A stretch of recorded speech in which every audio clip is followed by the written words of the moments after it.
मेधा शुरू से ही पढ़ने में होशियार और मेधावी छात्रा थी। अच्छी पढ़ाई के बाद अच्छा कॉलेज सिलेक्शन और फिर बहुत अच्छी जॉब। तूने तो मेरा नाम रोशन कर दिया मेधा। अरे लेकिन ये जो काम करने का तरीका है ना, इसे बदल ले।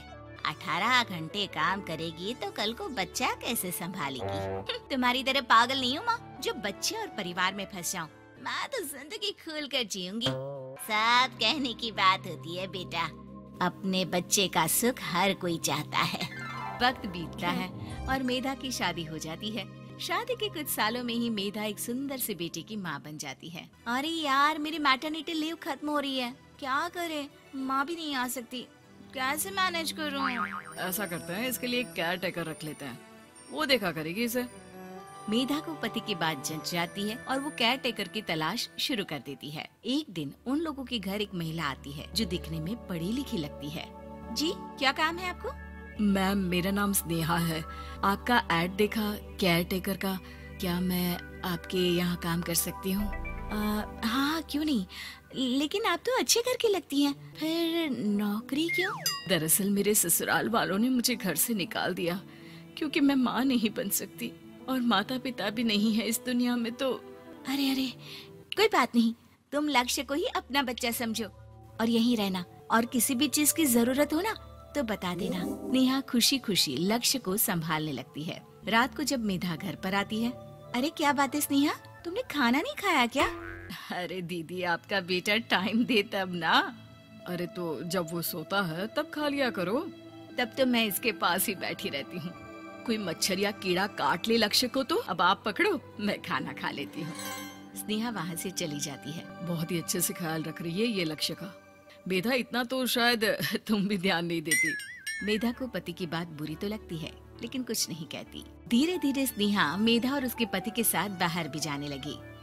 सुनो, स्नेहा को भी बाजार ले चलते हैं, वो क्या है ना, लक्ष्य को देख लेगी जब तक मैं शॉपिंग कर लूंगी। हाँ चलो, वैसे मैं चाह रहा था कि लक्ष्य को लेकर हम दोनों ही चलते। क्या यार, तुम तो फ्री में इमोशनल हो जाते हो, कितना देख लेंगे हम दोनों मिलकर, ले चलो उसे।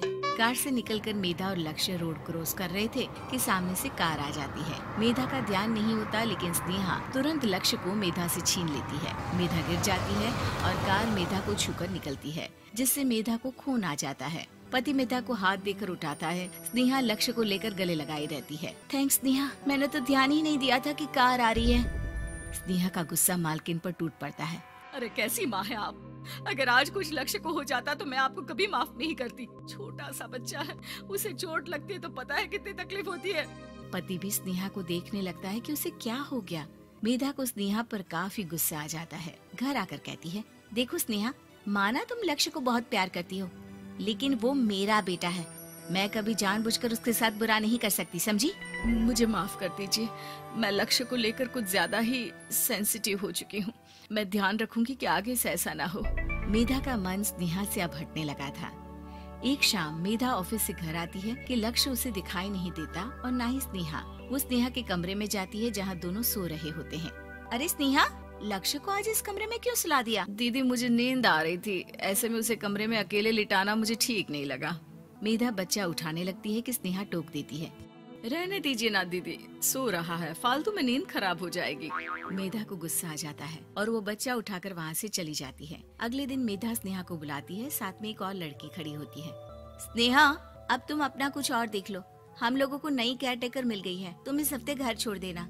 स्नेहा का मन लक्ष्य को छोड़ने का नहीं करता, लेकिन नौकरी तो नौकरी होती है ना। स्नेहा घर से चली जाती है। धीरे धीरे महीने और साल बीतते जाते हैं और लक्ष्य एक नौजवान लड़का हो जाता है। लक्ष्य, आज मुझे मंदिर जाना है, ले चलोगे? ठीक है माँ, एक काम करके अभी वापस आता हूँ, तब तक आप और पापा दोनों तैयार हो जाइए। दोनों तैयार होकर बैठ जाते हैं, लेकिन लक्ष्य काफी देर तक नहीं आता। अरे मेधा, फोन तो करो लक्ष्य को, देखो क्या हो गया उसे। मेधा फोन करती है तो पता चलता है कि लक्ष्य का एक्सीडेंट हो गया है और वो सिटी अस्पताल में है। जल्दी चलिए, पता नहीं कैसा होगा मेरा बेटा। अरे चिंता ना करो, सब ठीक होगा, मैं अभी कार निकालता हूँ। दोनों मियाँ बीवी अस्पताल पहुँचते हैं, जहाँ वो लोग देखते हैं कि लक्ष्य बिस्तर पर पड़ा होता है। एक महिला इन्हें यहाँ लेकर आई है, वो वहाँ बैठी है, लेकिन फिलहाल तो आप लोगों को इनके लिए किडनी का प्रबंध करना होगा। एक्सीडेंट में इसकी किडनी डैमेज हो गई है। मेरी ले लीजिए डॉक्टर साहब, मेरे बेटे को बचा लीजिए। नहीं नहीं, आप माँ हैं, आपकी नहीं ले सकते, पिता की भी नहीं। आप किसी रिलेटिव या दोस्त से पता कर लें, और हाँ थोड़ा जल्दी करें क्योंकि देर होने से मामला बिगड़ सकता है। मेधा बैठकर रोने लगती है कि वहाँ डॉक्टर आ जाते हैं। जिस औरत ने आपके बेटे को यहाँ भर्ती कराया था वो अपनी किडनी आपके बेटे को देना चाहती है। हाँ? कौन है वो? कहाँ है वो? तभी वहाँ स्नेहा आ जाती है। स्नेहा तुम? मैं लक्ष्य को पहचान नहीं पाई थी, लेकिन आप लोगों को देखकर समझ गई कि ये लक्ष्य है, इसलिए वापस आ गई। मैं अपनी किडनी आपके बेटे को देना चाहती हूँ। मेरी अपनी तो कोई औलाद नहीं, लेकिन लक्ष्य में मैंने हमेशा अपना बच्चा देखा। तुम धन्य हो स्नेहा, जो इतने साल में भी लक्ष्य को भूल नहीं पाई। सही मामले में तो वो तुम्हारा ही बच्चा होगा, क्योंकि जन्म भले ही मैंने दिया हो, लेकिन आज तुम उसकी जिंदगी बचा रही हो।